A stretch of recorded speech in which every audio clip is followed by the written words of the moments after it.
4.2 का 5वां सवाल। इसके अंदर लिखा है कि एक समकोण त्रिभुज है और आपको पता है समकोण त्रिभुज कौन सा होता है जिसमें एक कोण कितने डिग्री का हो। तो ये हमने एक समकोण त्रिभुज बना लिया जिसके अंदर ए 90 डिग्री का है। इसके अंदर 90 के सामने वाली भुजा होती है कर्ण, बाकी जो दोनों बच गई उसमें एक लंब होती है और एक आधार। आप किसी को भी लंब और किसी को भी आधार ले सकते हो, ठीक है।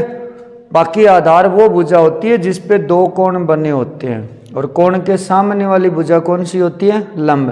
फिलहाल हमने यहाँ पे दूसरा कोण दर्शाया ही नहीं है, तो आप किसी को आधार किसी को लंब ले सकते हो। पर इसके अंदर ये लिखा है कि समकोण त्रिभुज की ऊंचाई जो है वो आधार से 7 सेमी क्या है, कम है।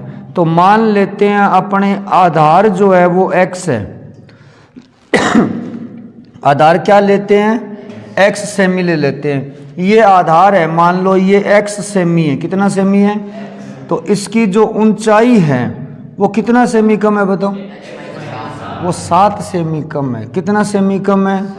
तो ये कितनी हो जाएगी ऊंचाई, x माइनस में 7।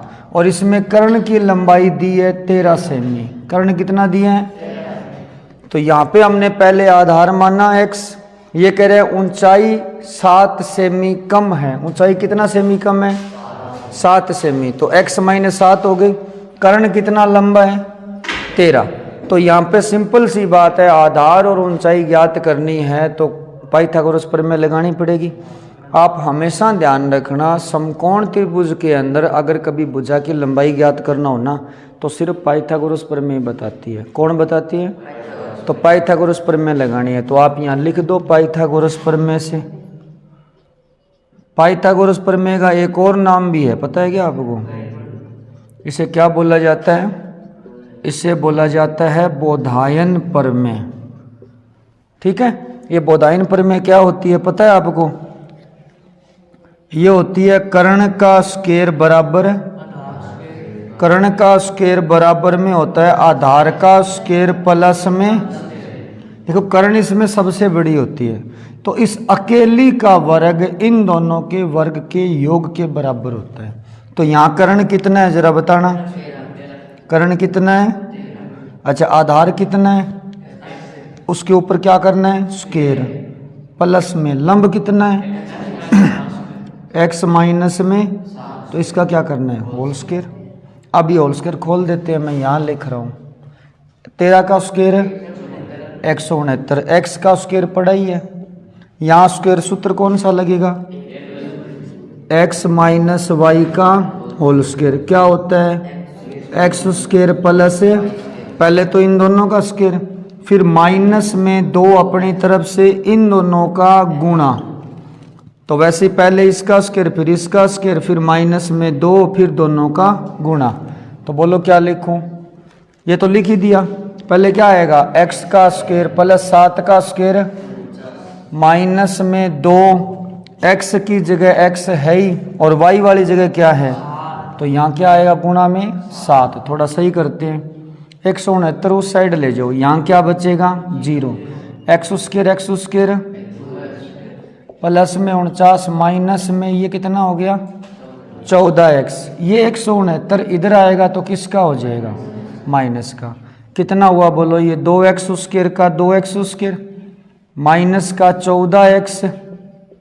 2x स्क्वायर लिख दिया, 14x लिख दिया। 49 माइनस 169 माइनस का 120 बराबर क्या बचा? 0। क्या इस समीकरण में किसी का भाग लग रहा है? किसका लग रहा है? हम भाग क्यों लगाते हैं? ताकि समीकरण थोड़ी सी छोटी हो जाए, बस इतना ही मतलब है इसका। तो 2 का भाग लग रहा है, हर जगह लगा दो। लगाएंगे तो यहाँ क्या बचेगा? माइनस का x square minus 7x minus में 60 बराबर है। अब माइनस 7 के टुकड़े करने हैं। किसके टुकड़े करने हैं? माइनस 7 को 2 हिस्सों में लिखना है, पर उनका गुणा इसके गुणा के बराबर होना चाहिए। यहाँ कितना है? 1 का माइनस 60 का गुणा कितना होता है? 1 का माइनस 60 का गुणा। तो माइनस 7 के ऐसे टुकड़े करो कि उनका गुणा माइनस का 60 है। पहले तो ये बताओ 60 गुना किस किस का आता है? 10 सिक्का 60 आते हैं, पर 10 में ना 6 जोड़ने से 7 होता है, ना 10 में 6 घटाने से 7 होता है। 12 पंजे 60 होते हैं, तो 12 में से अगर 5 घटाएं तो 7 बचता है। अब ध्यान रखना माइनस का 7 बचाना है, तो क्या लिखोगे बोलो?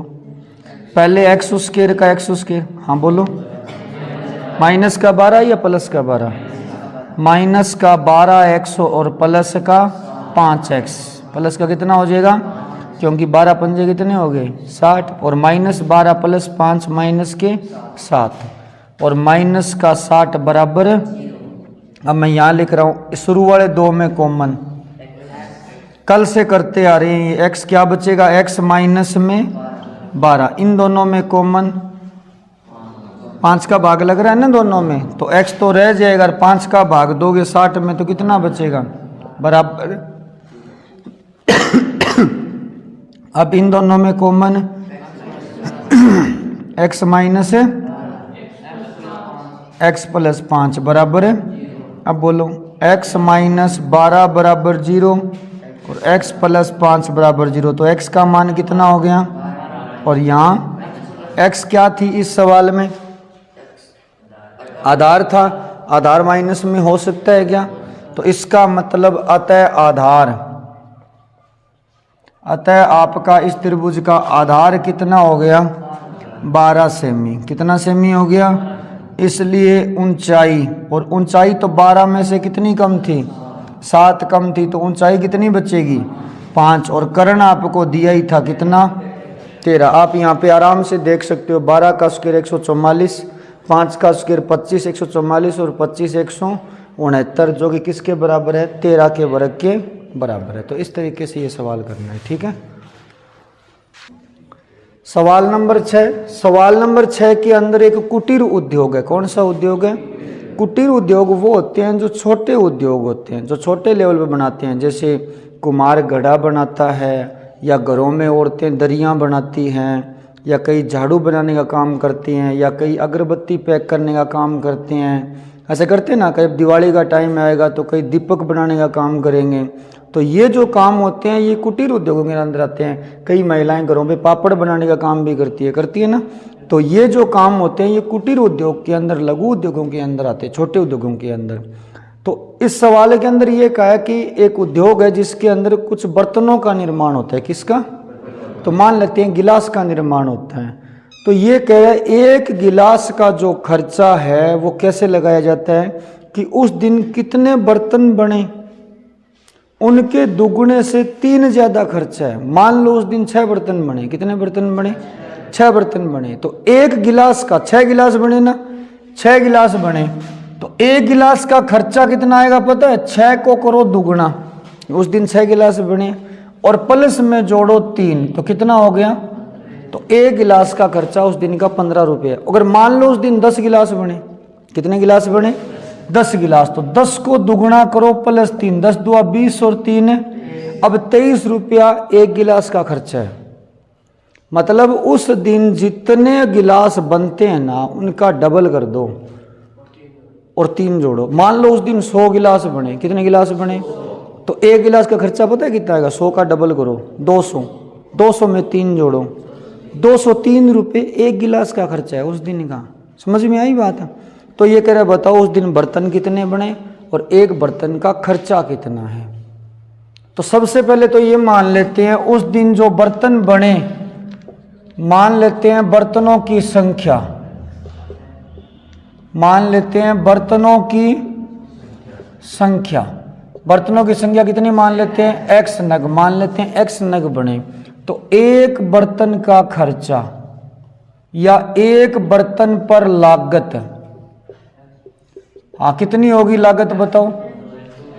दुगना करने और प्लस में ये इतना रुपए उस पे खर्च है एक बर्तन पे। और सवाल में लिखा है उस दिन का कुल खर्च 90 रुपये है। उस दिन का कुल खर्च कितने रुपये? अब मैं कह दूं जैसे ये एक मार्कर है कि एक मार्कर ये 20 रुपये का आता है, तो 6 मार्कर कितने के आएंगे? गुणा करना पड़ेगा। अब हमारे पास ऐसे x मार्कर है। कितने मार्कर हैं? x मार्कर है, और एक मार्कर का खर्चा ये रहा। तो क्या करना पड़ेगा कुल खर्चा निकालने के लिए? गुणा करना पड़ेगा। बर्तन कितने हैं हमारे पास है x, और एक बर्तन का खर्चा कितना है, तो कुल खर्चा कैसे निकलेगा, दोनों का गुणा करना पड़ेगा। तो अकॉर्डिंग टू क्वेश्चन हम लिखेंगे, अकॉर्डिंग टू क्वेश्चन प्रश्नानुसार। बोलो x का गुणा किससे करें,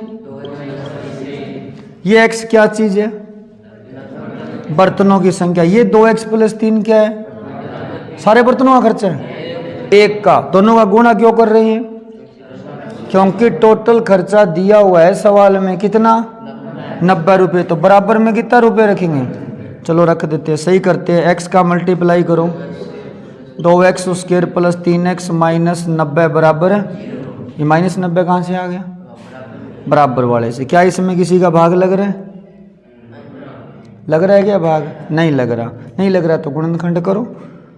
2 का -90 से गुणा कितना होता है, कितना होगा, अच्छा प्लस का आएगा क्या 180, तो माइनस का मतलब नहीं होता गणित में, तो माइनस जब होता है तो माइनस बोलते क्यों नहीं हो तुम लोग, क्या माइनस का मतलब नहीं है, या मतलब नहीं है क्या माइनस का, बताओ तो फिर माइनस बोलते क्यों नहीं हो। माइनस का 180 चाहिए, कितना चाहिए, लेकिन टुकड़े करने हैं, गुणनखंड करने हैं 3 के।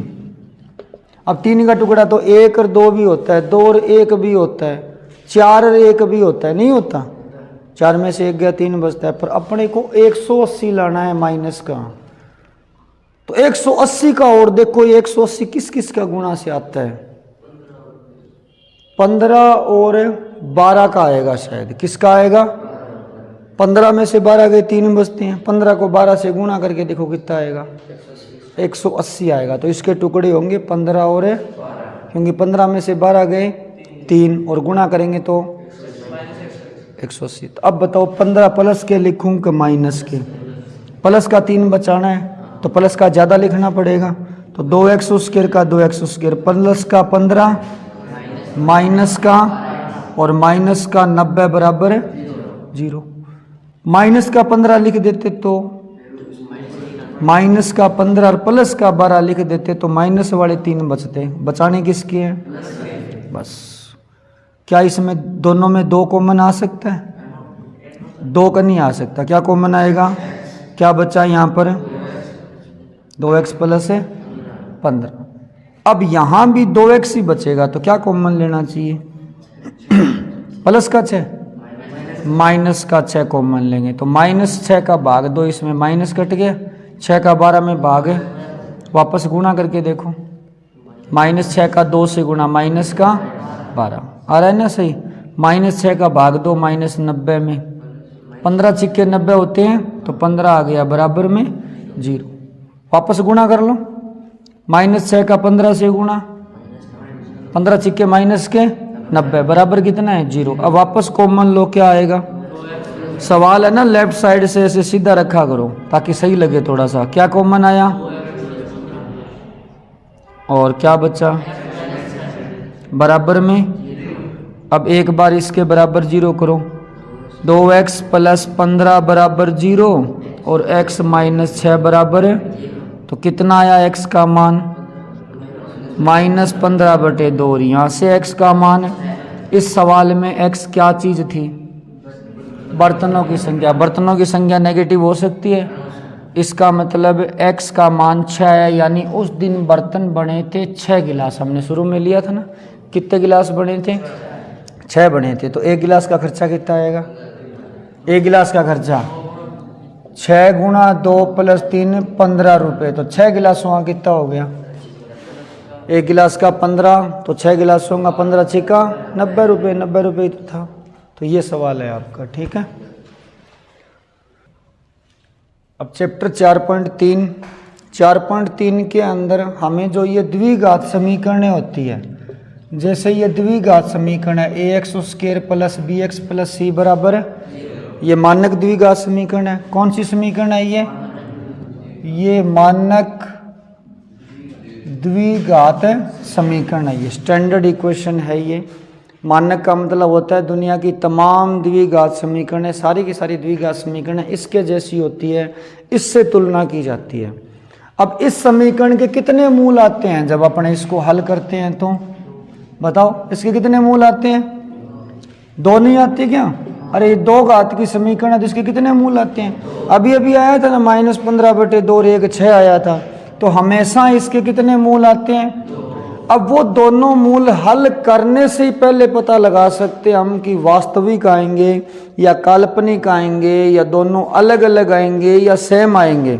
अभी जो हमने समीकरण सोल्व की थी उसमें -15/2 आया था और 1 6 आया था, दोनों मूल अलग अलग थे या सेम थे? और एक पिछली क्लास में हमने किया था उसमें कई बार मूल सेम भी आते हैं, 1/4 1/4 आते हैं ना सेम। अब जैसे मान लो ये द्विघात समीकरण है x² -4 = 0। अब इसके मूल निकालोगे आप, इसके मूल निकालोगे तो इसके मूल अलग अलग आएंगे। x² बराबर कितना हो गया 4, लेकिन x बराबर कितना आ गया +-2, दोनों मूल क्या आ गए अलग अलग। लेकिन कई समीकरण ऐसे भी होती है कि उनके अंदर दोनों मूल सेम भी आते हैं, उनके अंदर दोनों मूल क्या आते हैं। जैसे आप ये समीकरण लोगे ना x² माइनस में 2x + 1 = 0। अब ये समीकरण है, इस समीकरण के दोनों मूल सेम आएंगे, दोनों मूल सेम आएंगे, चाहे निकाल के देख लो, गुणनखंड करो। अपने को 1 चाहिए, कितना चाहिए? तो -2 के टुकड़े -1 और -1, तो ये हो गया x² - x - x + 1 = 0। क्या कॉमन आएगा? x, x - 1 -1 common, x - 1 = 0। दोनों में क्या कॉमन आ गया? तो x बराबर यहाँ से भी 1 और यहाँ से भी 1, दोनों मूल सेम आ गए कि नहीं आ गए? तो ये तो हम यहाँ सोल्व कर करके देख रहे हैं गुणनखंड विधि से, बिना सोल्व किए समीकरण से हम सीधे भी बता सकते हैं कि इसके मूल कैसे आएंगे, आएंगे कि नहीं आएंगे ये भी बता सकते हैं। कई बार ऐसी समीकरणें भी आ जाती है उसके समीकरण के मूल ही नहीं आते। जैसे ये समीकरण आप देखो x² + 4 = 0 है, आपको क्या लगता है इस समीकरण के मूल आ जाएंगे? कभी नहीं आएंगे। कई बार अलग अलग आते हैं, कई बार सेम आते हैं, इसके आएंगे ही नहीं। आएंगे कैसे? नहीं निकाल के देख लो, आते हैं तो बोलो x² बराबर कितना हो गया? स्क्वायर हटाओगे तो क्या आएगा? रूट। अब रूट में -4, तो -4 का वर्गमूल है। -4 का वर्गमूल होता है? -4 का वर्गमूल नहीं होता है। -4 का वर्गमूल आप निकालोगे तो ये वर्गमूल नहीं आएगा, ये काल्पनिक संख्या होती है। कौन सी संख्या होती है? अब आप कहोगे -4 का वर्गमूल क्यों नहीं होता? पहले तो मुझे ये बताओ 2 का वर्ग कितना होता है? और -2 का वर्ग 4 होता है ना। -2 को -2 से गुणा करोगे 4 ही आएगा। इसका मतलब 4 के 2 वर्गमूल हो गए, प्लस का 2 और, यानी यहाँ से आप लिख सकते हो कि 4 के वर्गमूल 2 हो गए, एक तो प्लस का 2 और एक, तो 4 के वर्गमूल +2 और -2 दोनों क्यों हुए? अरे अभी तो बताया है। मुझे एक बात बताओ, मैं कह रहा हूं 2 का वर्ग 4 है, -2 का वर्ग भी कितना है, इसलिए 4 के वर्गमूल दोनों हो गए। कौन से हो गए? +2। फिर मैंने वापस पूछा कि दोनों क्यों हुए, तो तुम कहो भी ये दोनों का वर्ग है। ये 4 किसका वर्ग है? किस किस का? तो इसीलिए तो 4 के वर्गमूल दोनों हो गए। कौन कौन से? +2 और। अब मैं आपको कह दूं कि मुझे किसी का वर्ग करना है और -4 लाना है, क्या लाना है? तभी तो -4 का वर्गमूल पता चलेगा। 4 का वर्गमूल 2 है ना, क्यों है 2 4 का वर्गमूल? क्योंकि 2 का वर्ग कितना है? तो मुझे ये बताओ किसका वर्ग -4 होता है? -4 किसका वर्ग होता है? 2 का वर्ग होता है, -2 का वर्ग होता है, तो इसका मतलब -4 का वर्गमूल भी नहीं आएगा। यानी आप -4 का वर्गमूल निकालोगे तो कुछ भी नहीं आएगा। क्यों नहीं आएगा? क्योंकि -4 किसी का वर्ग ही नहीं होता। तो जिसकी कोई औलाद ही नहीं है तो वो किसी का बाप हो सकता है क्या? 4 की तो 2 औलाद है, एक 2 और एक -2 है, तो ये दोनों का वर्ग, दोनों का बाप हो गया, सीधी सी बात है। और -4 है, -4 की कोई औलाद है नहीं, किसका वर्ग हो, किसका बाप होगा? किसी का नहीं होगा। समझ में आ गई बात ये? तो -4 का वर्गमूल नहीं होता, इसलिए इस समीकरण के कोई मूल नहीं है। लेकिन ये तो हम यहाँ सोल्व करके देख रहे हैं। हमारे पास एक ऐसा तरीका है जिससे हम किसी भी समीकरण के मूल बिना निकाले पहले ही पता लगा सकते हैं। कैसे? इसके लिए आपको एक काम करना पड़ेगा। एक शब्द होता है विविक्त कर। क्या नाम होता है? जिसको इंग्लिश में डिस्क्रिमिनेंट बोलते हैं। ये विविक्त कर क्या होता है? इसका नाम, इसको बोलते हैं b² - 4ac। मतलब आप इस समीकरण से ABC के मान ढूंढो, इसमें रखो। किस में रखोगे? बी स्क्वायर माइनस है, जैसे ये समीकरण है, ये समीकरण है, इसमें बताना मेरे को ए का मान कितना है, 1। तुलना तो कर सकते हो दोनों से, आपको पहली क्लास में ही बताया था, ये ए का मान होता है, ये बी का अगला, तो ए का कितना है, बी का, और सी का। अब इसमें रखो मान बी स्क्वायर माइनस 4AC में, चलो रखते हैं, B square minus 4AC, B का मान ऊपर क्या करना है, -4 इंटू ए का मान, सी का मान कितना आया, -2 का स्क्वायर, और माइनस में ये भी कितना 4, कितना आ गया, यानी बी स्क्वायर माइनस 4AC का मान कितना आ गया। ये जरूरी है कि हर बार 0 आएगा, अलग अलग समीकरणों में क्या आएगा, अलग अलग आएगा। तो बी स्क्वायर माइनस 4AC का मान कितना आ रहा है।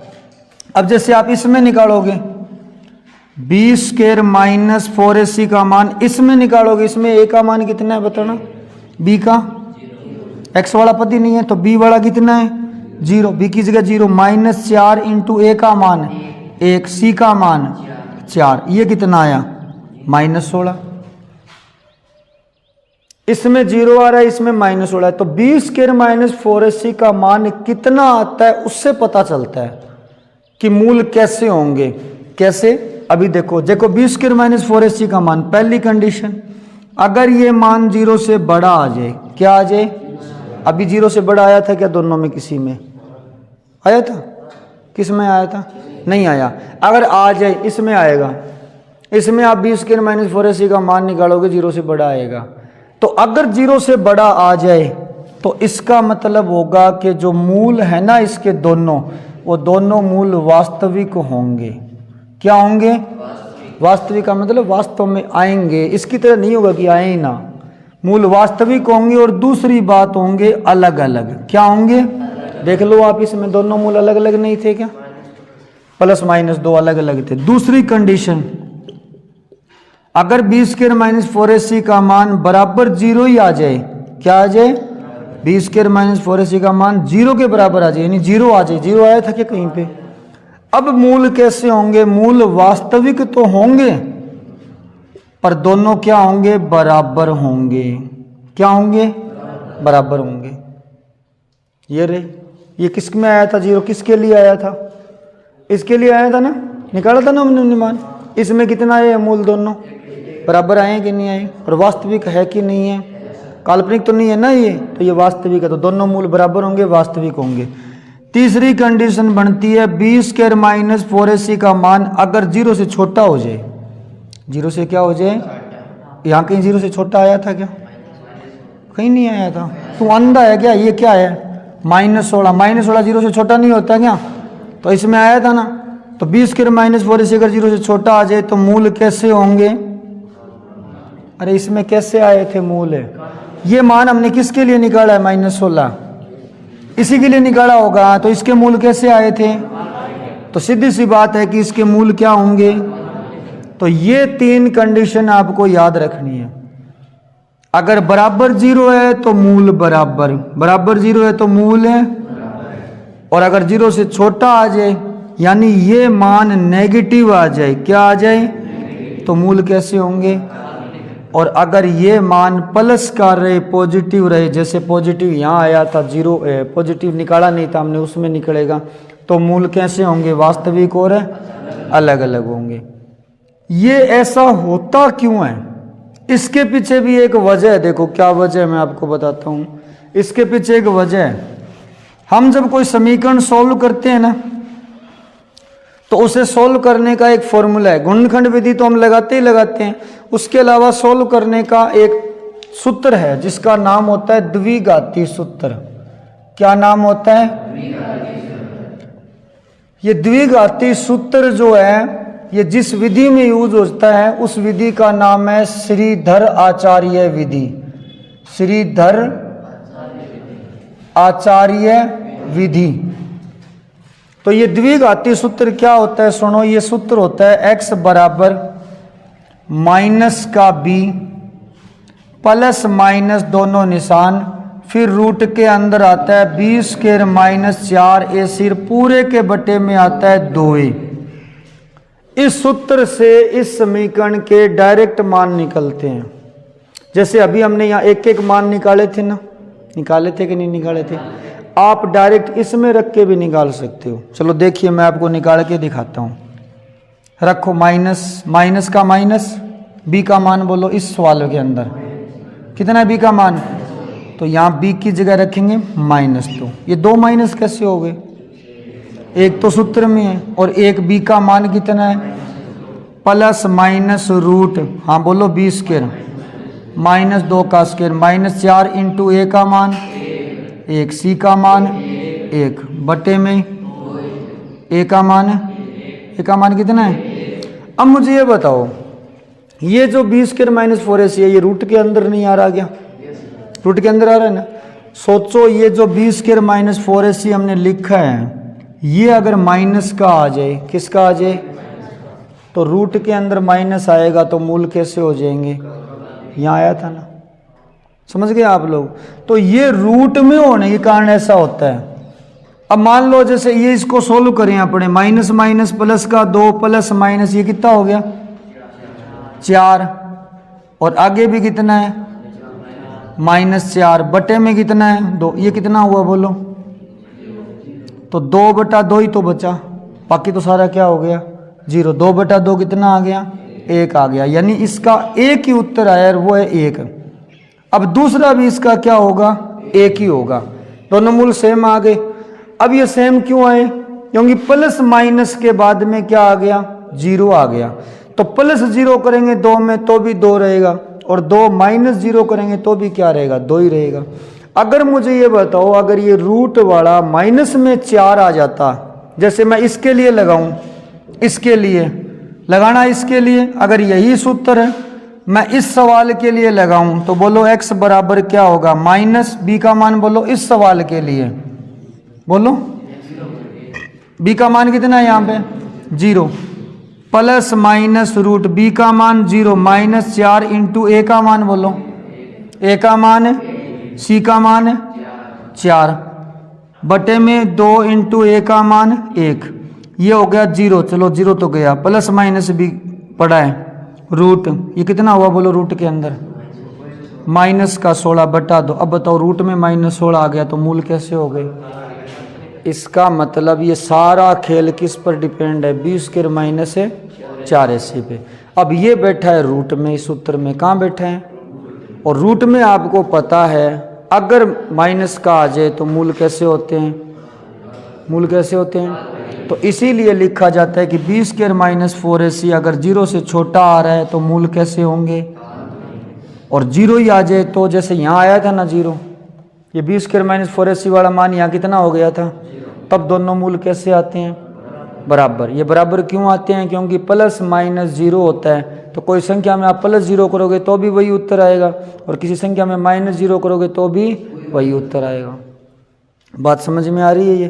तो इस तरीके से ये तीनों कंडीशन आपको याद रखनी है, और मूल निकालना है तो द्विघाती सूत्र लगेगा। कौन सा सूत्र लगेगा?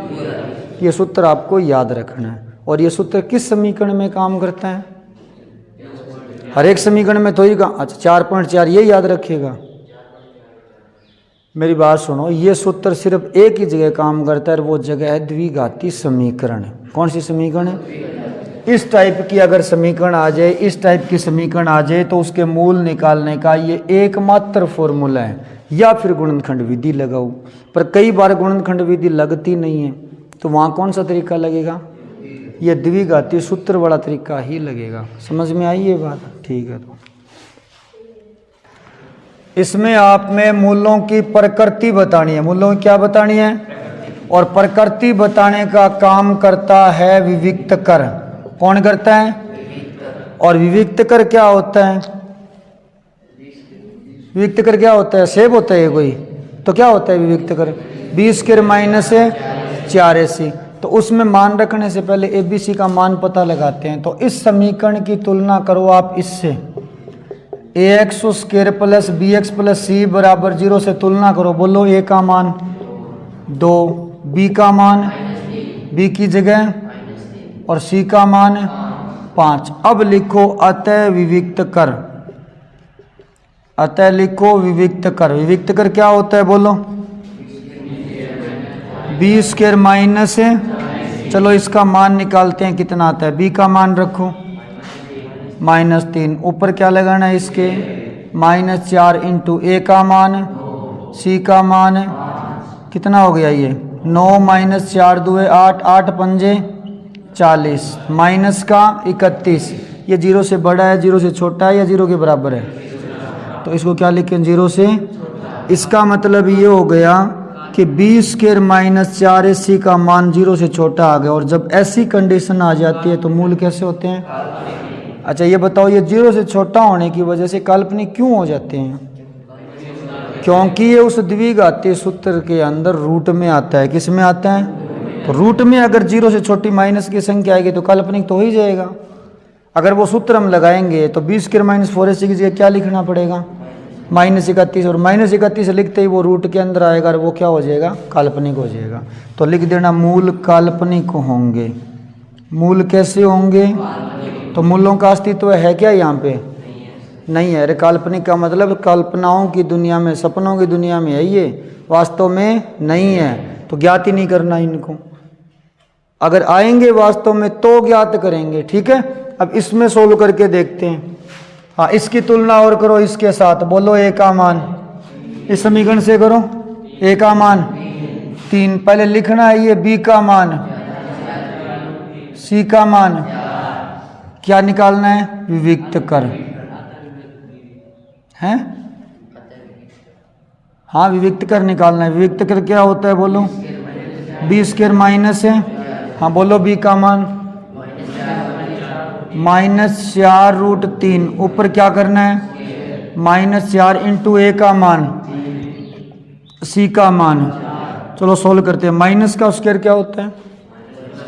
माइनस का square minus into minus plus होता है। ये तो प्लस हो गया। 4 का स्क्वायर है गुणा √3 का स्क्वायर 3, तो 16 इंटू 3, 4 × 12 चौके 48, 16 × 48 -48 कितना हो गया? इसका मतलब ये हो गया कि बी स्क्वायर -4 AC का मान क्या आ गया? अब बताओ मूल कैसे होंगे? बराबर 0 तो मूल बराबर और वास्तविक होंगे। काल्पनिक सिर्फ एक ही कंडीशन में होते हैं, कब? 0 से छोटा हो।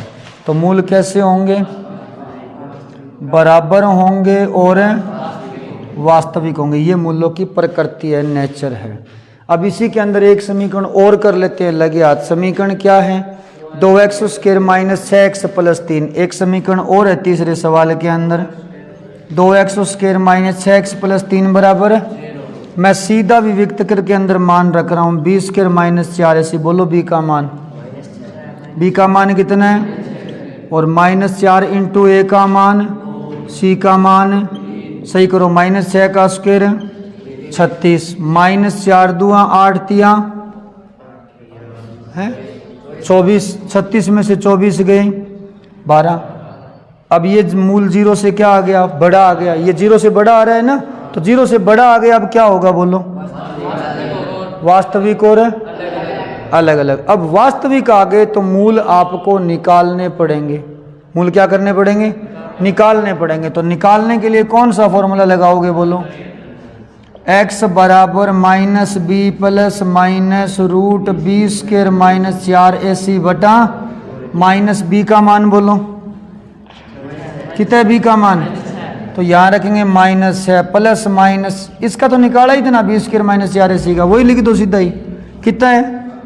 12। तो यहाँ सीधा क्या लिख दो? बटे में 2 इंटू ए का मान, ए का मान 2। थोड़ा सही करते हैं, माइनस माइनस प्लस का 6 प्लस माइनस 12 का वर्गमूल। 12 का वर्गमूल वैसे नहीं होता, इसके टुकड़े कर दो, 4 गुणा और बटे में कितना है 4। 6 का 6 प्लस माइनस 4 का वर्गमूल 2 और 3 का वर्गमूल पॉइंटों में होता है तो रूट लगे रहने दो। बटे में कितना है? इसमें 2 कॉमन आ रहा है ना, आ रहा है कि नहीं आ रहा?